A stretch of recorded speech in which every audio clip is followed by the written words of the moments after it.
Good morning. Welcome to Varanara's YouTube channel. എൻ്റെ പേര് ശ്രുതി. Okay, അപ്പം നമ്മൾ ഇന്ന് നോക്കുന്നത് മാർച്ച് മന്തിൻ്റെ ഓരോ ദിവസത്തെ കറണ്ട് അഫയേഴ്സ് ആണ് നമ്മൾ നോക്കുന്നത്. അപ്പോൾ ഇന്ന് മാർച്ച് മന്തിൽ എന്തൊക്കെ ഇമ്പോർട്ടൻറ്റ് കറണ്ട് അഫയേഴ്സ് ആണ് വന്നിട്ടുള്ളത് എന്ന് നമുക്ക് നോക്കാം. ഓക്കെ, അപ്പം അത് നമ്മൾ സാധാരണ എന്താ ചെയ്യുക, റിവിഷൻ ആണ് അത് നടത്തുന്നത്. പിന്നെ നമുക്ക് കുറച്ച് ദിവസത്തേക്ക് ഒന്ന് റിവിഷൻ മാറ്റിയിട്ട് നമുക്ക് ഓരോ ദിവസം ഓരോ രീതിയിൽ തന്നെ നടത്താം. ഓക്കെ, അപ്പം നമ്മൾ ഡയറക്റ്റ് ആയിട്ട് ഇന്ന് ഡെയിലി കറണ്ട് അഫയേഴ്സ് സെഷനിലോട്ട് പോകാം. ആദ്യത്തെ ന്യൂസ് എന്താ നോക്കാം. അതാ നിങ്ങളിപ്പം റീസെൻ്റായിട്ട് എല്ലാവരും റീൽസിനകത്തൊക്കെ കാണുന്ന ആനന്ദ് അംബാനിയുടെ കല്യാണം, ആനന്ദ് അംബാനി ലോഞ്ച് ചെയ്തിട്ടുള്ളൊരു വെൽഫെയർ, ആനിമൽ വെൽഫെയറിന് വേണ്ടിയിട്ട് അവർ ലോഞ്ച് ചെയ്തിട്ടുള്ള പ്രോഗ്രാം, അങ്ങനത്തെ കാര്യങ്ങളൊക്കെയാണ് ഇപ്പോൾ നിരന്തരം റീൽസിനകത്തൊക്കെ കാണാറുണ്ട്. അപ്പോൾ അത് തന്നെയാണ് നമ്മൾ ഇന്നത്തെ ആദ്യത്തെ നമ്മുടെ കണ്ടന്റ് നിന്ന് നോക്കാം. ഇതാണ് ആനന്ദ് അംബാനി അല്ലേ, എന്താ ചുറ്റും മൃഗങ്ങളുടെ ഒക്കെ കൊടുത്തിട്ടുണ്ട്. അതെന്തായിരിക്കും, എന്തിനായിരിക്കും?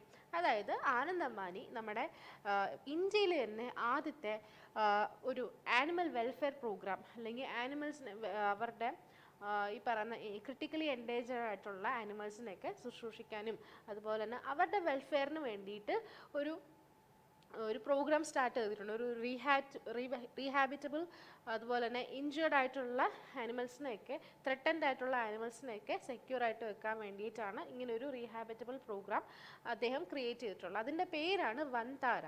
ഓക്കെ, വൻതാര എന്നാണ് ഈ പറയുന്ന പ്രോഗ്രാമിൻ്റെ പേര് വന്നിട്ട്. ഓക്കെ, അപ്പം ആനന്ദ് അംബാനിയുടെ ഡ്രീം പ്രൊജക്റ്റാണ് ഈ വൻതാര. അപ്പം ചോദിക്കുന്നത് എന്തായിരിക്കും, ആനിമൽ വെൽഫെയറിന് വേണ്ടിയിട്ട് ഇപ്പോൾ റീസെൻ്റായിട്ട് ആനന്ദ് അംബാനി ഒരു പ്രോഗ്രാം ലോഞ്ച് ചെയ്തിട്ടുണ്ടായിരുന്നു. അതിൻ്റെ പേരെന്തായിരുന്നു, അല്ലെങ്കിൽ റിലയൻസ് ഫൗണ്ടേഷൻ ലോഞ്ച് ചെയ്തിട്ടുണ്ടായിരുന്നു, അതിൻ്റെ പേരെന്താണെന്ന് ചോദിക്കും. വൻതാര എന്നാണ് ഈ പറയുന്ന പ്രോഗ്രാമിൻ്റെ പേര്. ഓക്കെ, എന്താ പ്രോഗ്രാം കൊണ്ട് ഉദ്ദേശിക്കുന്നത്? അതായത് ലോകത്തിലേക്ക് ഓൾറെഡി ഇങ്ങനെ കുറേ ആനിമൽ വെൽഫെയറിന് വേണ്ടിയിട്ട് ഓൾറെഡി കുറേ പ്രോഗ്രാം ഉണ്ട്. പക്ഷെങ്കിൽ ലോകത്തിലെ ഏറ്റവും വലുതും ഇന്ത്യയിലേക്ക് ആദ്യത്തേതുമായിട്ടുള്ള ഒരു പ്രോഗ്രാമാണ് ഈ വൻതാര. ഓക്കെ, ഇനി എന്താണ് ഇത് ഈ പ്രോഗ്രാം കൊണ്ട് ഉദ്ദേശിക്കുന്നതെന്ന് ചോദിച്ചു കഴിഞ്ഞാൽ ആനിമൽ വെൽഫെയർ അല്ലെങ്കിൽ കെയർ, ആനിമൽസിന് കൊടുക്കേണ്ട കെയർ, ട്രീറ്റ്, റെസ്ക്യൂ ഓപ്പറേഷൻസ്, ഇനി ഇഞ്ചേർഡ് ആയിട്ടുള്ളത് അല്ലെങ്കിൽ അബ്യൂസ്ഡ് ആയിട്ടുള്ള ആനിമൽസിനെയൊക്കെ ഇവർ കൊണ്ടുവന്നിട്ട് ട്രീറ്റ്മെൻറ്റ് കൊടുക്കും. ആനിമൽസിനൊക്കെ കറക്റ്റായിട്ടുള്ള ആ ഒരു ഷെഡ്യൂൾ അനുസരിച്ചുള്ള ഫുഡും കാര്യങ്ങളൊക്കെ കൊടുക്കും. അതായത് മൊത്തത്തിൽ അവർക്കൊരു റീഹാബിലിറ്റേഷൻ സെൻറ്റർ എന്നുള്ള രീതിയിലാണ് വരുന്നത്. അങ്ങനെ വേൾഡിലേക്ക് ഏറ്റവും വലിയ റീഹാബിലിറ്റേഷൻ സെൻ്ററാണ് വൻതാര. ഇന്ത്യയിൽ ആദ്യത്തേതുമാണ്. ഇത് ഗുജറാത്തിലെ ജാംനഗർ എന്ന് പറഞ്ഞിട്ടുള്ള സ്ഥലത്താണ് ഇങ്ങനൊരു പ്രോഗ്രാം ആദ്യമായിട്ട് വരുന്നത്. ഓക്കെ, ഇനി ഇതാണ് ഇതിൻ്റെ മെയിൻ എയിം ഒക്കെ നമ്മൾ ഓൾറെഡി പറഞ്ഞല്ലോ. അതായത് ആനിമൽ ഹാബിറ്റാറ്റ് റീക്രിയേറ്റ് ചെയ്യുക, റീസ്റ്റോർ ചെയ്യുകയാണ് മെയിൻ ആയിട്ടുള്ളത് ഇതിൻ്റെ എയിം എന്ന് പറയുന്നത്. ഓക്കെ, ക്രിട്ടിക്കലി എൻഡേഞ്ചർഡ് ആയിട്ടുള്ള സ്പീഷീസിനെയൊക്കെ എന്താ കൊണ്ട് പാർപ്പിച്ചിട്ട് അവർക്ക് സേഫ് ആയിട്ടുള്ളൊരു ഹാബിറ്റാറ്റ് ക്രിയേറ്റ് ചെയ്ത് കൊടുക്കും. അവർക്ക് സർവൈവ്, അവരുടെ സസ്റ്റനൻസിനൊക്കെ എന്താ പോസിറ്റീവായിട്ടുള്ള ഒരു എൻവയൺമെൻറ്റ് ക്രിയേറ്റ് ചെയ്ത് കൊടുക്കുക. ഇതാണ് ഈ പ്രോഗ്രാമിൻ്റെ മെയിൻ എയിം എന്ന് പറയുന്നത്. അപ്പോൾ ഇത് ആരാണ് ലോഞ്ച് ചെയ്തതെന്ന് ചോദിച്ചു കഴിഞ്ഞാൽ ആനന്ദ് അംബാനിയാണ്. ഓക്കെ, അടുത്ത ന്യൂസ് നോക്കാം. DPIIT. ഓക്കെ, DPIITയും വേൾഡ് ബാങ്കും കൂടെ ചേർന്നിട്ട് ഇപ്പോൾ എന്ത് ചെയ്തു, ലോജിസ്റ്റിക് എഫിഷ്യൻസി കൂട്ടാൻ വേണ്ടി നമ്മൾ കഴിഞ്ഞ ദിവസം കണ്ടായിരുന്നു IIM Shillong, Meghalaya, north eastern റീജിയനിലേക്ക് ലോജിസ്റ്റിക് കാര്യങ്ങളൊക്കെ എഫിഷ്യൻസി കൂട്ടാൻ വേണ്ടിയിട്ട് ഓരോ പ്രോഗ്രാംസ് ഒക്കെ തുടങ്ങി എന്നുള്ളത് അല്ല. അതേപോലെ തന്നെ വേൾഡ് ബാങ്ക് സപ്പോർട്ട് ചെയ്തിട്ട് development for promotion of industry and internal trade, അതായത് DPIIT, ministry of commerce and ഇൻഡസ്ട്രിക്കകത്ത് വരുന്ന ഒരു സബ്സിഡറി, ഒരു ഡിപ്പാർട്ട്മെൻറ്റാണ് DPIIT എന്ന് പറയുന്നത്. ഈ DPIITയും വേൾഡ് ബാങ്കും കൂടെ ചേർന്നിട്ട് നമ്മുടെ ഇന്ത്യയിലുള്ള ലോജിസ്റ്റിക്സ്, അതായത് ട്രാൻസ്പോർട്ടേഷനും കാര്യങ്ങൾ, ഇപ്പം എന്താ ട്രെയിൻ വഴിയാകാം അല്ലെങ്കിൽ ഷിപ്പ് വഴിയാകാം, ഓക്കെ, മെട്രോ, അങ്ങനെ ഏത് രീതിയിലുള്ള ട്രാൻസ്പോർട്ടേഷനും, അതായത് ലോജിസ്റ്റിക് കാര്യങ്ങളും ലോജിസ്റ്റിക് സെക്ടേഴ്സിനെയൊക്കെ എഫിഷ്യൻസി ഒന്ന് എൻഹാൻസ് ചെയ്യാൻ വേണ്ടിയിട്ട് ഒരു നാഷണൽ വർക്ക്ഷോപ്പ് കണ്ടക്ട് ചെയ്തിട്ടുണ്ട്. അത് ഡൽഹിയിൽ വെച്ചിട്ടാണ് ഈ പറയുന്ന national logistic efficiency enhancement workshop നടന്നിട്ടുള്ളത്. ഏതൊക്കെ ഓർഗനൈസേഷനാണ് കണ്ടക്ട് ചെയ്തതെന്നുള്ളതാണ് ഇമ്പോർട്ടൻറ്റ്. DPIIT ആണ്. അതുപോലെ തന്നെ ഫിനാൻഷ്യൽ സപ്പോർട്ട് കൊടുക്കുന്ന ഫിനാൻഷ്യൽ ഓർഗനൈസേഷൻ വന്നിട്ട് വേൾഡ് ബാങ്ക് ആണ്. അപ്പോൾ വേൾഡ് ബാങ്കും DPIITയും കൂടെ ചേർന്നിട്ടാണ് ന്യൂഡൽഹിയിൽ ഇങ്ങനെ ലോജിസ്റ്റിക് എഫിഷ്യൻസിയൊക്കെ ഒന്ന് എൻഹാൻസ് ചെയ്യാൻ വേണ്ടിയിട്ട് നാഷണൽ വർക്ക്ഷോപ്പ് കണ്ടക്ട് ചെയ്തിട്ടുണ്ടായിരുന്നത്. ഓക്കെ, ഇതാണ് ഇതിൻ്റെ മെയിൻ എയിം. എന്താ ചോദിച്ചു കഴിഞ്ഞാൽ എന്താ, ലോജിസ്റ്റിക് എഫിഷ്യൻസി, ലോജിസ്റ്റിക് പെർഫോമൻസ് ഒക്കെ ഒന്ന് ഇംപ്രൂവ് ചെയ്യാൻ വേണ്ടിയിട്ടാണ്. ഓക്കെ, അപ്പം ഫിഗർ നോക്കാം. DPIIT, ഇന്ത്യയും വേൾഡ് ബാങ്കും കൂടെ ചേർന്നിട്ടാണ് ഈ പറയുന്ന പ്രോഗ്രാംസ് അല്ലെങ്കിൽ വർക്ക്ഷോപ്പ് കണ്ടക്ട് ചെയ്തിട്ടുണ്ടായിരുന്നത്. ഓക്കെ, അടുത്ത ക്വസ്റ്റ്യൻ നോക്കാം. മിനിസ്ട്രി ഓഫ് ഡിഫൻസ് ഇപ്പോൾ റീസെൻ്റായിട്ട് 5 മെയിൻ ഓർഗനൈസേഷനോടൊക്കെ കോൺട്രാക്റ്റ് സൈൻ ചെയ്തിട്ടുണ്ടായിരുന്നു. ഏകദേശം 39,000 125.39 crore rupees-ന്റെ എന്താ എഗ്രിമെൻ്റ് ആണ്, MOU ആണ്, കോൺട്രാക്റ്റ് ആണ് സൈൻ ചെയ്തിട്ടുള്ളത്. മിനിസ്ട്രി ഓഫ് ഡിഫൻസിൻ്റെ യൂണിയൻ മിനിസ്റ്റർ രാജ്നാഥ് സിംഗ് ആണ്. അദ്ദേഹം 5 മേജർ ക്യാപിറ്റൽ അക്വിസിഷൻ കോൺട്രാക്റ്റ് ആണ് നടത്തിയിട്ടുള്ളത്. ഏതൊക്കെ ഓർഗനൈസേഷനൊക്കെയാണെന്ന് നോക്കാം. HAL, Hindustan aeronautics limited, okay, അവരുമായിട്ട് ഒരു കോൺട്രാക്റ്റ് ഉണ്ടായിരുന്നു. അതേപോലെ തന്നെ 2 contract Larsen and Toubro L&T ആയിട്ട് 2 കോൺട്രാക്റ്റും, അതേപോലെ തന്നെ ബ്രഹ്മോസുമായിട്ട് BAPL, BrahMos aerospace private limited, ഈ ബ്രഹ്മോസുമായിട്ട് 2 കോൺട്രാക്റ്റും, L&T ആയിട്ട് 2 കോൺട്രാക്റ്റും, ഹിന്ദുസ്ഥാൻ എയറോനോട്ടിക്സ് ലിമിറ്റഡുമായിട്ട് ഒരു കോൺട്രാക്റ്റും, ഇങ്ങനെ ഇൻ ടോട്ടൽ 5 കോൺട്രാക്റ്റ് ആണ് രാജ്നാഥ് സിംഗിൻ്റെ നേതൃത്വത്തിൽ മിനിസ്റ്റർ ഓഫ് ഡിഫൻസ് സൈൻ ചെയ്തിട്ടുള്ളത്. ഇൻ ടോട്ടൽ ഔട്ട്ലൈൻ എന്ന് പറയുന്നത് 39,125.39 crore rupees-ന്റെ കോൺട്രാക്റ്റാണ് സൈൻ ചെയ്തിട്ടുള്ളത്. അതായത് നമ്മുടെ ഇന്ത്യൻ ഡിഫൻസ് സെക്ടേഴ്സിൽ ഓരോ എക്യുപ്മെൻറ്റ്സ് ഒക്കെ വേണമല്ലോ, ഓരോ അമ്യൂണിഷൻസും ഓരോ മിസൈൽ അങ്ങനത്തെ ഒരുപാട് കാര്യങ്ങൾ വേണം. അപ്പോൾ ഇതിന് വേണ്ടിയിട്ടാണ് ഈ പറയുന്ന അമ്യൂണിഷൻ മാനുഫാക്ചറിങ് അല്ലെങ്കിൽ ഇങ്ങനത്തെ ഓരോരോ ഓർഗനൈസേഷനുമായിട്ട് കോൺട്രാക്റ്റ് സൈൻ ചെയ്തിട്ടുള്ളത്. അതായത് നമ്മുടെ ഡിഫൻസ് സെക്ടർ സ്ട്രോങ് ആക്കാൻ വേണ്ടിയിട്ടാണ് ഇങ്ങനെ MOU സൈൻ ചെയ്യുന്നത്. ഓക്കെ, അങ്ങനെ ഇതിൻ്റെ ടോട്ടൽ കോസ്റ്റ് ചോദിക്കും. ആരാണ് ഈ പറയുന്ന MOU സൈൻ ചെയ്തിട്ടുള്ളത്, എത്ര ഓർഗനൈസേഷനുമായിട്ടാണ് കോൺട്രാക്റ്റ് സൈൻ ചെയ്തിട്ടുള്ളത്, ഇനി HAL-ഉമായിട്ട് എത്ര കോൺട്രാക്റ്റ്, L&T ആയിട്ട് എത്ര, ബ്രഹ്മോസുമായിട്ട് എത്ര എന്നൊക്കെയുള്ള ക്വസ്റ്റ്യൻസ് ആണ് ചോദിക്കാൻ ചാൻസ് ഉള്ളത്. ഓക്കെ, ടോട്ടൽ ഇൻഡിവിജ്വൽ കോസ്റ്റ് അറിഞ്ഞിരിക്കേണ്ട, ടോട്ടൽ കോസ്റ്റ് മാത്രം അറിഞ്ഞിരുന്നാൽ മതി. ഓക്കെ, അപ്പോൾ മറക്കരുന്ന മിനിസ്റ്റർ ഓഫ് ഡിഫൻസ് ആണ് ഇങ്ങനെ 5 major contract, capital acquisition contract sign ചെയ്തിട്ടുള്ളത്. ഓക്കെ, അടുത്ത് നോക്കാം. RBIയുടെ ഒരു റിവിഷനാണ് വന്നിട്ടുള്ളത്. അതായത് ഭാരത് ബിൽ പേ സിസ്റ്റം ഉണ്ടല്ലോ, നമ്മുടെ ഇന്ത്യയിൽ നമ്മൾ ബില്ല് പേ ചെയ്തില്ലേ, ഇപ്പോൾ QR കോഡ് സ്കാൻ ചെയ്യാം, അല്ലെങ്കിൽ കാർഡ് സ്വൈപ്പ് ചെയ്യാം, അങ്ങനെ ഒരുപാട് രീതിയിൽ നമുക്ക് ബില്ല് പേയ്മെൻറ്റ് ചെയ്യാൻ പറ്റും, ബിൽ പേയ്മെൻറ്റ് നടത്താറുണ്ട് നമ്മുടെ രാജ്യത്ത്. അങ്ങനെ RBI ഇപ്പോൾ റിവൈസ് ചെയ്തെന്താണെന്ന് ചോദിച്ചാൽ നമ്മുടെ ഈ ഭാരത് ബിൽ പേ സിസ്റ്റത്തിൻ്റെ ഫ്രെയിംവർക്കൊക്കെ ഒന്ന് സ്ട്രീം ലൈൻ ചെയ്യും. അതായത് നമ്മൾ പല രീതിയിൽ പല ചാനൽ വഴി നമ്മൾ പേയ്മെൻറ്റ് നടത്താറുണ്ട്. ഇതെല്ലാം ഒന്ന് സ്ട്രീം ലൈൻ ചെയ്യും. അതായത് നമ്മുടെ ഈ കസ്റ്റമേഴ്സിൻ്റെ സേഫ്റ്റി ഒന്നുകൂടെ ഒന്ന് എൻഷുർ ചെയ്യാൻ വേണ്ടി, സേഫ്റ്റി എൻഹാൻസ് ചെയ്യാൻ വേണ്ടിയിട്ടാണ് RBI ഇങ്ങനൊരു തീരുമാനം എടുത്തേക്കുന്നത്. എന്താണ്, നമ്മുടെ ഇന്ത്യയിലുള്ള പല ചാനൽ വഴിയാണ് നമ്മൾ പേയ്മെൻറ്റ് നടത്തുന്നത്, അല്ലെ ബിൽ ട്രാൻസാക്ഷൻസ് നടത്തുന്നത്. ഇതെല്ലാം സ്ട്രീം ലൈൻ ചെയ്തിട്ട് ഒരു പ്ലാറ്റ്ഫോം ആക്കി കഴിഞ്ഞാൽ നമ്മുടെ കസ്റ്റമേഴ്സിൻ്റെ സേഫ്റ്റി, ട്രാൻസാക്ഷൻ സേഫ്റ്റി, അങ്ങനത്തെ കാര്യങ്ങളൊക്കെ ഒന്ന് എൻഹാൻസ് ചെയ്യാൻ പറ്റും. അപ്പോൾ അതിന് വേണ്ടിയിട്ടുള്ള സൂപ്പർവൈസറി റെഗുലേഷൻസ് ഒക്കെയാണ് RBI ഇപ്പോൾ റീസെൻ്റായിട്ട് ഇറക്കിയിട്ടുള്ളത്. ഇനി ഇതിനകത്ത് വരുന്ന ഡേറ്റ് ആണ് ഏറ്റവും ഇമ്പോർട്ടൻ്റ് എന്ന് പറയുന്നത്. ഇത് എന്ന് തൊട്ടാണ് പ്രാവർത്തികമാക്കുന്നത് എന്നുള്ളതാണ് ഇതിനകത്ത് വരുന്ന ഇമ്പോർട്ടൻ്റ്. അതായത് അടുത്ത ഫിനാൻഷ്യൽ ഇയർ തുടങ്ങുമ്പോൾ തൊട്ട് April 1, 2024 തൊട്ടാണ് ഇത് ആപ്ലിക്കബിൾ ആവുന്നത്. ഓക്കെ, ഇത് ആണ് RBI കൊണ്ടുവന്നിട്ടുള്ള Bharat bill pay system regard ചെയ്തിട്ട് RBI കൊണ്ടുവന്നിട്ടുള്ള പുതിയ റെഗുലേഷൻ എന്ന് പറയുന്നത്. ഓക്കെ, ഇതിൻ്റെ ഡേറ്റ് വളരെ ഇമ്പോർട്ടൻ്റ് ആണ്, April 1, 2024. ഓക്കെ, അടുത്തത് NIPL എന്ന് പറഞ്ഞാൽ NPC അറിയാലോ, national payment corporation of India, Dilip ബാസ്ബയുടെ നാഷണൽ പേയ്മെൻറ്റ് കോർപ്പറേഷൻ ഓഫ് ഇന്ത്യയുടെ ഒരു സബ്സിഡറിയാണ് NIPL എന്ന് പറയുന്നത്, NPCI international payment corporation limited. അതായത് നമ്മുടെ ഇന്ത്യയിലുള്ള പേയ്മെൻറ്റ് കാര്യങ്ങളെല്ലാം റെഗുലേറ്റ് ചെയ്യുന്നത് NPC ആണ്. പക്ഷേങ്കിൽ ഇൻ്റർനാഷണൽ പേയ്മെൻ്റ് ഒക്കെ ഇപ്പം കുട്ടികളൊക്കെ അബ്രോഡ് പഠിക്കാൻ പോകും, അല്ലെങ്കിൽ അബ്രോഡ് ജോലി ചെയ്യുന്ന ആൾക്കാരുണ്ടായിരിക്കും. അപ്പോൾ ഇവിടുന്ന് അങ്ങോട്ടും ട്രാൻസാക്ഷൻ വരും, അവരുടെ സാലറി ഇങ്ങോട്ട് അയച്ചു തരാൻ അവിടുന്ന് ഇങ്ങോട്ടും ട്രാൻസാക്ഷൻ വരും. ഇങ്ങനത്തെ ഇൻ്റർനാഷണൽ അല്ലെങ്കിൽ ക്രോസ് ബോർഡർ റെമിറ്റൻസ് ഒക്കെ കൺട്രോൾ ചെയ്യുന്ന NPCIയുടെ ബോഡിയാണ് NIPL എന്ന് പറയുന്നത്, NPCI international payment limited. Okay, അപ്പോൾ ഈ NIPL-ഉം യൂറോ ബാങ്ക് എന്ന് പറഞ്ഞാൽ ഗ്രീസ് ബേസ്ഡ് ചെയ്തിട്ടുള്ള ഒരു ബാങ്കാണ് യൂറോ ബാങ്ക്. അപ്പം NIPL-ഉം യൂറോ ബാങ്കും കൂടെ ചേർന്നിട്ട് ഒരു MOU സൈൻ ചെയ്തിട്ടുണ്ടായിരുന്നു. അപ്പോൾ NIPL അല്ലേ വരുന്നത്, എന്തുകൊണ്ടും അവിടെ ക്രോസ് ബോർഡർ ട്രാൻസാക്ഷൻ റിഗാർഡ് ചെയ്തിട്ടുള്ള ഒരു MOU ആയിരിക്കും. ഓക്കെ, യൂറോ ബാങ്ക് വന്നിട്ടുണ്ട്. യൂറോ എന്ന് പറഞ്ഞാൽ ഗ്രീസിലെ ബാങ്കാണ്. അപ്പോൾ ഗ്രീസിൽ വർക്ക് ചെയ്യുന്ന ആൾക്കാരുടെ എമൗണ്ട് മണി ഇങ്ങോട്ട് ട്രാൻസാക്ഷൻ നടത്തുമ്പം ആ ഒരു ചാനൽ അല്ലെങ്കിൽ ആ ഒരു പ്രോസസ്സൊക്കെ ഒന്ന് ഈസ് ഔട്ട് ചെയ്യാൻ വേണ്ടിയിട്ടാണ് NIPL-ഉം യൂറോ ബാങ്കും കൂടെ ചേർന്നിട്ട് MOU സൈൻ ചെയ്തേക്കുന്നത്. ഓക്കെ, അതായത് ഗ്രീസിലെ ആൾക്കാർക്കും അവിടെ നിന്ന് ഇങ്ങോട്ട് എമൗണ്ട് ട്രാൻസാക്ഷൻ ചെയ്യാനും ഇവിടുന്ന് ഗ്രീസിലോട്ട് പൈസ അയച്ചു കൊടുക്കാനും ഇൻവേർട്ട് റെമിറ്റൻസസ് ഒക്കെ UPI വഴി ഇനി സിംപ്ലിഫൈ ചെയ്യാൻ വേണ്ടിയിട്ടാണ് NIPL-ഉം യൂറോ ബാങ്കും കൂടെ ഇങ്ങനൊരു MOU സൈൻ ചെയ്തേക്കുന്നത്. ഫിഗർ നോക്കിയാൽ NPCയുടെ ഇൻ്റർനാഷണൽ ആമാണ് NIPL. അതേപോലെ തന്നെ ഗ്രീസിലെ ബാങ്കാണ് യൂറോ ബാങ്ക്. ഇവർ രണ്ടും കൂടെ ചേർന്നിട്ട് ഈ ക്രോസ് ബോർഡർ ട്രാൻസാക്ഷനൊക്കെ UPI വഴി എളുപ്പമാക്കാൻ വേണ്ടിയിട്ടാണ് ഇങ്ങനൊരു MOU സൈൻ ചെയ്തിട്ടുണ്ടായിരുന്നത്. ഓക്കെ, അപ്പോൾ ഗ്രീസിൻ്റെ ഏത് ബാങ്കാണ്? Euro bank.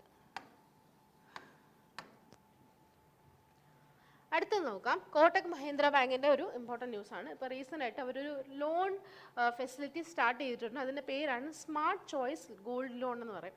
Smart choice gold loan എന്ന് പറയും. Okay, Kotak Mahindra bank start ചെയ്തിട്ടുള്ള ഒരു ലോൺ അപ്ലൈ അല്ലെങ്കിൽ ലോൺ ലെൻഡിങ് ഒരു പ്ലാറ്റ്ഫോമാണ് സ്മാർട്ട് ചോയ്സ് ഗോൾഡ് ലോൺ എന്ന് പറയുന്നത്. ഓക്കെ, ഇത് സാധാരണ നമ്മൾ എന്താ ഫിസിക്കൽ ലോൺ എങ്ങനെ എടുക്കുന്നത്? ബാങ്കിൽ പോയിട്ട് ലോണിനുള്ള ആപ്ലിക്കേഷൻ കൊടുക്കുക. അതിനുശേഷം ബാങ്ക് റെഗുലേഷൻ അല്ലെങ്കിൽ മെഷേഴ്സൊക്കെ കണ്ടീഷൻസൊക്കെ നോക്കിയിട്ട് നമുക്ക് ലോൺ അങ്ങോട്ട് ഡിസ്ട്രിബ്യൂട്ട് ചെയ്യാറുണ്ട്. ഇതേ സെയിം പ്രോസസ്സ് തന്നെയാണ് ഇവിടെ ഈ പറയുന്ന പ്ലാറ്റ്ഫോമും കൊടുക്കുന്നത്. പക്ഷേ കോട്ടക് മഹീന്ദ്ര ബാങ്കിൻ്റെ കസ്റ്റമേഴ്സിനാണെന്നേ ഉള്ളൂ ഈ പറയുന്ന ഫെസിലിറ്റി അവൈൽ ചെയ്യാൻ പറ്റുന്നത്. ഓക്കെ, കോട്ടക് മഹീന്ദ്ര ബാങ്കിൻ്റെ കൺസ്യൂമേഴ്സ് എന്ത് ചെയ്യും? ലോണിന് വേണ്ടിയിട്ട് ആപ്ലിക്കേഷൻ നടത്തും. അതിന് വേണ്ടിയിട്ടുള്ള ഒരു ക്രെഡിറ്റ് നീഡ്സ് ഒക്കെ ഈ പറയുന്ന പ്ലാറ്റ്ഫോം വഴി കൺസ്യൂമേഴ്സിന് കിട്ടുന്നതായിരിക്കും. ഇതിനകത്തുനിന്ന് ചോദിക്കാൻ ചാൻസ് ഉള്ളത് ഈ സ്മാർട്ട് ചോയ്സ് ഗോൾഡ് ലോൺ, ഈ പേരിനകത്ത് എങ്ങും കോട്ടക് എന്നുള്ള വാക്കില്ല, കോട്ടക് മഹീന്ദ്ര എന്നുള്ള വാക്കില്ല. അതുകൊണ്ട് തന്നെ ചോദിക്കാൻ ചാൻസ് ഉള്ളത് എന്താ? ഈ സ്മാർട്ട് ചോയ്സ് ഗോൾഡ് ലോൺ എന്ന് പറയുന്നത് ഏത് ബാങ്കിങ് ഇൻസ്റ്റിറ്റ്യൂഷനാണ് ലോഞ്ച് ചെയ്തിട്ടുള്ളത് എന്നുള്ള കാര്യം ചോദിക്കും. നിങ്ങളപ്പോൾ ഈ ഫിഗർ ഒന്ന് ഓർത്ത് കഴിഞ്ഞേ, Kotak gold loan smart choice എന്നുള്ള പേര് ഓർത്തിരിക്കുക. അപ്പോൾ നിങ്ങൾക്ക് അല്ലെങ്കിൽ ഈ ഒരു ഫിഗർ ഓർത്തിരിക്കുക. അത് മേളിൽ എന്താ കോട്ടക് മഹീന്ദ്ര ബാങ്കിൻ്റെ ലോഗോ ഉണ്ട്, അതേപോലെ തന്നെ സ്മാർട്ട് ചോയ്സ് ലോണിൻ്റെ പേര് ഇങ്ങനെയൊക്കെ ഉണ്ട്. അപ്പോൾ മറക്കരുത്, മൊത്തത്തിൽ റെഡ് കളറാണ്. അതുകൊണ്ട് കോട്ടക് മഹീന്ദ്ര ബാങ്ക് എന്ന് നിങ്ങൾക്ക് എന്താ ഡീകോഡ് ചെയ്തെടുക്കാൻ എളുപ്പമായിരിക്കും. ഓക്കെ, ഇനി ഇതിനകത്തുനിന്ന് ചോദിക്കാൻ ചാൻസ് ഉള്ള മറ്റൊരു ഇമ്പോർട്ടൻറ്റ് ക്വസ്റ്റ്യൻ ആണ് ഇതിൻ്റെ മന്ത്ലി ഇൻട്രസ്റ്റ് റേറ്റ്. അറിയാമല്ലോ, ലോൺ എടുത്തു കഴിഞ്ഞാൽ ഇൻട്രസ്റ്റ് അടയ്ക്കണമല്ലോ. അങ്ങനെ ഓരോ ലോണിനും ഓരോ ഇൻട്രസ്റ്റ് റേറ്റ് ആണ്. ഈ പറയുന്ന സ്മാർട്ട് ചോയ്സ് ഗോൾഡ് ലോണിൻ്റെ ഇൻട്രസ്റ്റ് റേറ്റ് നോക്കാം. ഏറ്റവും കുറഞ്ഞ റേറ്റ് 0.88% ആണ്. ഈ പറയുന്ന സ്മാർട്ട് ചോയ്സ് ഗോൾഡ് ലോണിൻ്റെ ഏറ്റവും ലോവസ്റ്റ് ഇൻട്രസ്റ്റ് റേറ്റ് ആണ് 0.88% എന്ന് പറയുന്നത്. ഓക്കെ, ഇത് രണ്ടുമാണ് ഇതിനകത്തുനിന്ന് ചോദിക്കാൻ ചാൻസ് ഉള്ള ക്വസ്റ്റ്യൻസ്. അടുത്ത നോക്കാം, റഷ്യയുടെ ഇപ്പോൾ റഷ്യ റീസെൻ്റായിട്ട് ഇറാൻ്റെ ഒരു സാറ്റലൈറ്റ് ലോഞ്ച് ചെയ്യുന്നുണ്ട്. ഓക്കെ, റഷ്യയുടെ റോക്കറ്റാണ്, റഷ്യയുടെ 2.1B എന്ന് പറഞ്ഞിട്ടുള്ള സോയൂസ് 2.1B എന്ന് പറഞ്ഞിട്ടുള്ള റോക്കറ്റാണ് റഷ്യയുടെ സാറ്റലൈറ്റ് ലോഞ്ച് ചെയ്യുന്നത്. അതായത് നമ്മുടെ ഓർബിറ്റ് നോക്കുകയാണെങ്കിൽ റഷ്യയുടെ ഈ പറയുന്ന ഹൈ റെസൊല്യൂഷൻ പിക്ചേഴ്സ്, റഷ്യയുടെ അല്ല ഇറാൻ്റെ ഹൈ റെസൊല്യൂഷൻ പിക്ചേഴ്സ് ക്യാപ്ചർ ചെയ്യാൻ വേണ്ടിയിട്ടാണ് ഇറാൻ ഇതുപോലൊരു സാറ്റലൈറ്റ് ലോഞ്ച് ചെയ്യുന്നത്. പക്ഷേങ്കിൽ ഇത് ക്യാരി ചെയ്യുന്ന റോക്കറ്റ് റഷ്യയുടേതാണ്. ഓക്കെ, ഇറാനാണ് സാറ്റലൈറ്റ് കൊണ്ടുപോകുന്നത്, അല്ല ഇറാൻ്റെ സാറ്റലൈറ്റ് ആണ്. ഇത് ലോഞ്ച് ചെയ്യുന്നത് റഷ്യയുടെ മിസൈലാണ്. ഓക്കെ, റഷ്യയുടെ റോക്കറ്റാണ്. അതിൻ്റെ പേര് സോയൂസ് 2.1B എന്ന് പറഞ്ഞിട്ടുള്ള റോക്കറ്റാണ്. ഓക്കെ, റഷ്യയിലെ വൊസ്റ്റോഷ്നി എന്ന് പറഞ്ഞിട്ടുള്ള ലോഞ്ച് ബേസിൽ നിന്നാണ് ഇവർ ഈ റോക്കറ്റ് ലോഞ്ച് ചെയ്യുന്നത്. ഓക്കെ, ഇനി മറ്റൊരു കാര്യം എന്താണെന്ന് വെച്ചാൽ ഇറാൻ്റെ പ്രസിഡൻ്റാണ് ഇബ്രാഹിം റൈസി എന്ന് പറയുന്ന ആൾ. ഓക്കെ, ഈ ഇബ്രാഹിം റൈസി 2021 ഓഗസ്റ്റിലാണ് ചുമതല ഏറ്റിട്ടുള്ളത്. അതിനുശേഷം ഇറാൻ ലോഞ്ച് ചെയ്യുന്ന 12ാമത്തെ സാറ്റലൈറ്റ് ആണ് ഇത്, ഈ പറയുന്ന സാറ്റലൈറ്റ്. ഓക്കെ, ഇറാന് ഈ പറയുന്ന സ്പേസ് സെക്ടേഴ്സിലൊക്കെ ഉള്ള ഗ്രോത്ത് ആണ് ഇതിനകത്ത് അവർ കാണിക്കുന്നത്. ഇറാൻ്റെ പ്രസിഡൻ്റ് ആയിട്ടുള്ള ഇബ്രാഹിം റൈസി 2021 ഓഗസ്റ്റിലാണ് ചുമതല ഏറ്റിട്ടുള്ളത്. അതിനുശേഷം ഈ പറയുന്ന റോക്കറ്റ് ലോഞ്ചും കൂടെ ചേർന്ന് കഴിഞ്ഞാൽ 12ാമത്തെ സാറ്റലൈറ്റ് ആണ് ഇവർ ലോഞ്ച് ചെയ്യുന്നത്. ഓക്കെ, ഇതിനൊപ്പം തന്നെ റഷ്യയുടെ തന്നെ 17 സ്മോൾ സാറ്റലൈറ്റ്സും ഇതിനൊപ്പം തന്നെ അവർ റഷ്യ ലോഞ്ച് ചെയ്യുന്നുണ്ട്. അങ്ങനത്തെ കാര്യങ്ങളൊക്കെയാണ് ഇതിനകത്ത് പറയുന്നത്. അതായത് ഇറാൻ്റെ ഓർബിറ്റൽ വ്യൂ, എർത്ത് നിന്ന് 500 കിലോമീറ്റർ എബോവ് നോക്കുമ്പം ഇറാൻ്റെ ആ ഒരു വ്യൂവും കാര്യങ്ങളൊക്കെ ഹൈ റെസൊല്യൂഷനായിട്ട് ക്യാപ്ചർ ചെയ്യാൻ വേണ്ടിയിട്ടാണ് ഈ പറയുന്ന സാറ്റലൈറ്റ് ഇറാൻ ലോഞ്ച് ചെയ്യുന്നത്. അത് വഹിക്കുന്ന അല്ലെങ്കിൽ അത് കൊണ്ടുപോകുന്ന റോക്കറ്റ് പക്ഷേ റഷ്യയുടെയാണ്. ആ റോക്കറ്റിൻ്റെ പേരാണ് സോയൂസ് 2.1B റോക്കറ്റ് എന്ന് പറയുന്നത്. ഓക്കെ, റഷ്യയിലെ ഈസ്റ്റ് മോസ്കോ വെച്ചിട്ടാണ് ഈ ലോഞ്ചിങ് അവിടെ നടന്നിട്ടുള്ളത്. ഓക്കെ, അടുത്ത നോക്കാം. അടുത്തത് SSCക്കൊക്കെ ചോദിക്കാൻ ചാൻസ് ഉള്ളതാണ് ഒരു മൊളസ്ക സ്പീഷ്യസ്. ഓക്കെ, അതായത് ഷെല്ലൊക്കെ ഉള്ള ഒരു സ്പീഷീസ് ആണ് മൊളസ്ക എന്ന് പറയുന്നത്. അതിൻ്റെ പേരാണ് ഇപ്പം ദ്രൗപദി മുർമുവിനോടുള്ള ഒരു ആദരവ് സൂചിപ്പിച്ചുകൊണ്ട് തന്നെ അവരിപ്പോൾ റീസെൻ്റ് ആയിട്ട് വെസ്റ്റ് ബംഗാളിലും ഒഡീഷയിലും കണ്ടിട്ടുള്ള ഒരു പുതിയ ഒരു ക്രിയേച്ചറാണ്. ഇതിൻ്റെ പേര് മെലാനോക്ലാമിസ് ദ്രൗപദി എന്നാണ് പേരിട്ടേക്കുന്നത്. ഓക്കെ, അപ്പോൾ പേര് കേൾക്കുമ്പോൾ തന്നെ അറിയാലോ, പ്രസിഡന്റ് ദ്രൗപദി മുർമു, നമ്മുടെ ഇന്ത്യയുടെ 15ാമത്തെ പ്രസിഡന്റാണ് ദ്രൗപദി മുർമു. അവരോടുള്ള ആദരവ് കാണിച്ചിട്ടാണ് ഈ പറയുന്ന സ്പീഷീസിന് മെലാനോക്ലാമിസ് ദ്രൗപദി എന്നുള്ള പേരിട്ടിട്ടുണ്ടായിരുന്നത്. ഓക്കെ, ഇത് ഒഡീഷ, വെസ്റ്റ് ബംഗാൾ ഈ രണ്ട് സ്ഥലത്ത് നിന്നാണ് മെയിനായിട്ട് റിസർച്ചേഴ്സ് അല്ലെങ്കിൽ സയൻറ്റിസ്റ്റുകൾ കണ്ടുപിടിച്ചിട്ടുണ്ടായിരുന്നത്. പേര് ഓർത്തിരിക്കുക, മെലാനോക്ലാമിസ് ദ്രൗപദി എന്നാണ് ഇതിൻ്റെ പേര് വരുന്നത്. കാണുന്നത് വെസ്റ്റ് ബംഗാൾ, ഒഡീഷ തീരത്തൊക്കെയാണ്. ഓക്കെ, ഇന്ത്യയുടെ 15ാമത്തെ പ്രസിഡന്റാണ് ദ്രൗപദി മുർമു. ഓക്കെ, അതേപോലെ തന്നെ മൊളസ്ക റിസർച്ച് എന്ന് പറഞ്ഞിട്ടുള്ള ഒരു എഡിഷൻ ഉണ്ട്, ഒരു പബ്ലിക്കേഷൻ, ഒരു ജേണലുണ്ട്. മൊളസ്ക റിലേറ്റ് ചെയ്തിട്ട് വരുന്ന ഒരു ജേണലാണ് മൊളസ്ക റിസർച്ച് എന്ന് പറയുന്നത്. അതിലാണ് ഇപ്പോൾ ആദ്യമായിട്ട് ഇതിനെ പറ്റിയിട്ടുള്ള ഡിസ്കവറി കാര്യങ്ങളൊക്കെ ഒന്ന് പബ്ലിഷ് ചെയ്തിട്ടുണ്ടായിരുന്നത്. ഓക്കെ, ഇനി ഈ പറയുന്ന സ്പീഷീസിൽ ആദ്യമായിട്ട് ഈ ഒരു മെലാനോക്ലാമിസ് സ്പീഷീസിൽ വന്നിട്ടുള്ള ക്രിയേച്ചറാണ് മെലാനോക്ലാമിസ് ബംഗാളെൻസിസ്. ഓക്കെ, 2022 ഈ മെലാനോക്ലാമിസ് ബംഗാളെൻസിസ് കണ്ടുപിടിച്ചിട്ടുള്ളത്. അതിനുശേഷം 2024 ഇപ്പം മെലാനോക്ലാമിസ് ദ്രൗപദിയാണ് കണ്ടുപിടിച്ചിട്ടുണ്ടായിരുന്നത്. ഓക്കെ, ഇതാണ് അതിൻ്റെ ഫിഗർ എന്ന് വരുന്നത്. ഓക്കെ, ഒരു മൊളസ്ക സ്പീഷീസാണ് ഈ വരുന്നത്. അടുത്ത് നോക്കാം, ഒരു കോമ്പറ്റീഷനാണ്, കബഡി ലീഗാണ്. സീസൺ 10 ആണ് ഇപ്പോൾ റീസെൻ്റായിട്ട് നടന്നത്. പ്രോ കബഡി ലീഗാണ് നടന്നിട്ടുണ്ടായിരുന്നത്. തെലങ്കാനയിൽ വെച്ചിട്ടാണ് നടന്നിട്ടുള്ളത്. അപ്പോൾ അതിൻ്റെ ഫൈനലിൽ പുനേരി പൾട്ടനും അതേപോലെ തന്നെ ഹരിയാനയുടെ സ്റ്റീലേഴ്സ് എന്നും പറഞ്ഞിട്ടുള്ള 2 ടീമായിരുന്നു. പക്ഷെങ്കിൽ ഹരിയാന സ്റ്റീലേഴ്സിനെ എന്ത് ചെയ്തു, പുനേരി പൾട്ടൻ തോൽപ്പിച്ചിട്ട് ഫസ്റ്റ് പൊസിഷൻ പുനേരി പൾട്ടൻ ടീമിനായിരുന്നു. ഈ പറയുന്ന pro kabaddi league season 10 winners എന്ന് പറയുന്നത് പുനേരി പൾട്ടനായിരുന്നു. 2014 ഈ പ്രോ കബഡി ലീഗ് സ്റ്റാർട്ട് ചെയ്യുന്നത്.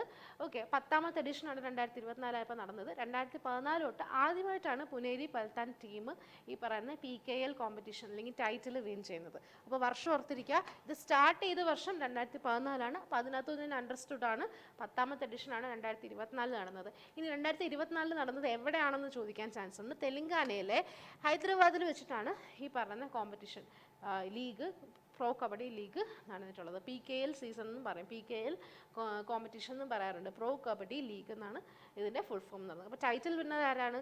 പുനേരി പൾട്ട എന്ന് പറഞ്ഞിട്ടുള്ള ടീമാണ്. ഇനി ഇവരുടെ ക്യാഷ് പ്രൈസ് കൂടെ നോക്കാം. 3 കോടി രൂപയാണ് ഫസ്റ്റ് പ്രൈസുകാർക്ക് കിട്ടുന്നത്. ഓക്കെ, അതേപോലെ തന്നെ റണ്ണറപ്പ് അഥവാ സെക്കൻഡ് പൊസിഷൻ ഹരിയാന സ്റ്റീലേഴ്സ് ആണ്. അവർക്ക് 1.8 crore റുപ്പീസാണ് അവരുടെ ക്യാഷ് മണി എന്ന് പറയുന്നത്. ഓക്കെ, ഇത്രയും കാര്യങ്ങളൊക്കെയാണ് നമ്മൾ ഇതിനകത്ത് അറിഞ്ഞിരിക്കേണ്ടത്. സീസൺ 10 ആണ് പ്രോ കബഡി ലീഗിൻ്റെ. ഓക്കെ,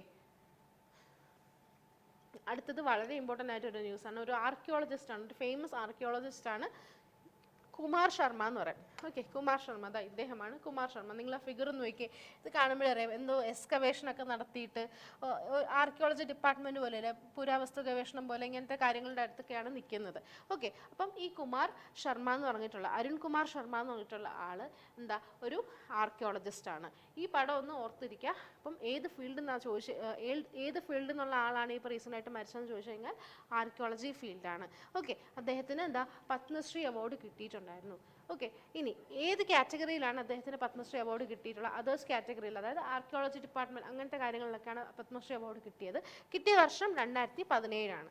2017 ഇന്ത്യൻ ഗവൺമെൻറ് ഈ പറയുന്ന അരുൺ കുമാർ ശർമ്മയ്ക്ക് പത്മശ്രീ കൊടുത്തിട്ടുള്ളത്, 2017. ഓക്കെ, 1933 നവംബർ 12 ഛത്തീസ്ഗഡിലാണ് അരുൺ കുമാർ ശർമ്മ ജനിക്കുന്നത്. ഓക്കെ, അതേപോലെ തന്നെ ഛത്തീസ്ഗഡിലാണ് അദ്ദേഹത്തിൻ്റെ മരണം. 91 വയസ്സായിരുന്നു. ഓക്കെ, ഇതിനകത്ത് ചോദിക്കാൻ ചാൻസ് ഉള്ളത് പത്മശ്രീ കിട്ടിയ വർഷം. ഓക്കെ, 2017.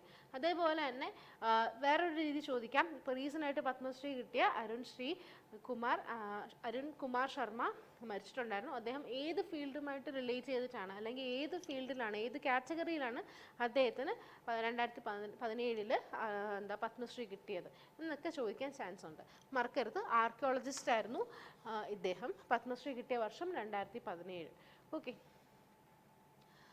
അടുത്തത് ഒഡീഷയുടെ CM ആണ്, അറിയാലോ, നവീൻ പട്നായിക്. അപ്പം നവീൻ പട്നായിക് ഇപ്പോൾ റീസെൻ്റായിട്ട് ഒരു ബുക്ക് റിലീസ് ചെയ്തിട്ടുണ്ടായിരുന്നു. അതിൻ്റെ പേരാണ് FIH അറിയാലോ, ഫെഡറേഷൻ ഹോക്കി ഫെഡറേഷനാണ് ഈ FIH എന്ന് പറയുന്നത്. അപ്പോൾ FIH hockey, FIH Odisha hockey men's world cup 2023 എന്ന് ടൈറ്റിൽ ചെയ്തിട്ടുള്ള ഒരു ബുക്ക് ഇപ്പോൾ റീസെൻ്റായിട്ട് ലോഞ്ച് ചെയ്തിട്ടുണ്ടായിരുന്നു, റിലീസ് ചെയ്തിട്ടുണ്ടായിരുന്നു. അത് റിലീസ് ചെയ്തത് ഒഡീഷ റിലേറ്റ് ചെയ്തിട്ടുള്ള ബുക്കല്ലേ, ഒഡീഷ ഹോക്കി മെൻസ് എന്നൊക്കെയല്ലേ ബുക്കിൻ്റെ പേര്. അപ്പോൾ സ്വാഭാവികമായിട്ട് റിലീസ് ചെയ്തിട്ടുള്ളത് ആരാണ്? ഒഡീഷയുടെ തന്നെ CM ആയിട്ടുള്ള നവീൻ പട്നായിക്കാണ്. ഓക്കെ, അപ്പം ഒഡീഷ CM നവീൻ പട്നായിക്കാണ് ഈ പറയുന്ന ബുക്ക് റിലീസ് ചെയ്തിട്ടുണ്ടായിരുന്നത്. ഓക്കെ, നിങ്ങൾ നോക്കാം. FIH Odisha hockey men's world cup release ചെയ്തത് ആരാണ്? ഒഡീഷയുടെ CM ആയിട്ടുള്ള നവീൻ പട്നായിക്കാണ്. ഓക്കെ, അപ്പോൾ ഇത്രയേ ഉള്ളൂ നമ്മുടെ ഇന്നത്തെ കറണ്ട് അഫയേഴ്സ് എന്ന് പറയുന്നത്. ഓക്കെ, ഞാൻ എപ്പോഴും പറയുന്ന പോലെ തന്നെ നമ്മൾ ഒരുപാട് ഡീപ്പായിട്ട് എക്സാമിന് ചോദിക്കുന്ന രീതിയിലാണ് നമ്മൾ കറണ്ട് അഫയേഴ്സ് സെറ്റ് ചെയ്ത് പഠിക്കേണ്ടത്. അല്ല നമ്മൾ ഒത്തിരി ഡീപ്പായിട്ട് നോക്കിയിട്ട് കാര്യമില്ല.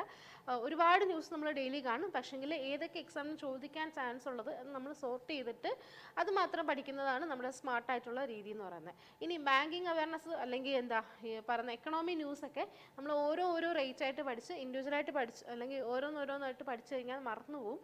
അതുകൊണ്ട് എക്സാം സമയമാകുമ്പോഴത്തേക്ക് ഇതെല്ലാം ഒന്ന് സോർട്ട് ചെയ്തിട്ട് കൺസോളിഡേറ്റ് ആയിട്ട് പഠിക്കുന്നതായിരിക്കും ഏറ്റവും ഹെൽപ്ഫുൾ ആയിട്ട് വരുന്ന ഏറ്റവും നല്ലൊരു രീതി എന്ന് പറഞ്ഞാൽ അത് തന്നെ ആയിരിക്കും. അപ്പോൾ നമുക്ക് ഇത്രയേ ഉള്ളൂ ഇന്നത്തെ ഒരു സെഷനിൽ പറയാനുള്ളത്. അടുത്ത വീഡിയോയിൽ നമുക്ക് വീണ്ടും വേറൊരു പുതിയ കണ്ടൻറ്റുമായിട്ട് വരുന്നതായിരിക്കും, അല്ലെങ്കിൽ പുതിയ രീതികളുമായിട്ടായിരിക്കും നമ്മൾ ഇനിയും കറണ്ട് അഫയേഴ്സ് മുന്നോട്ട് പോകുന്നത്. അപ്പോൾ അതുവരേക്കും എല്ലാവർക്കും ടേക്ക് കെയർ, ബൈ. നമുക്ക് അടുത്ത സെഷനിൽ കാണാം. Thank you.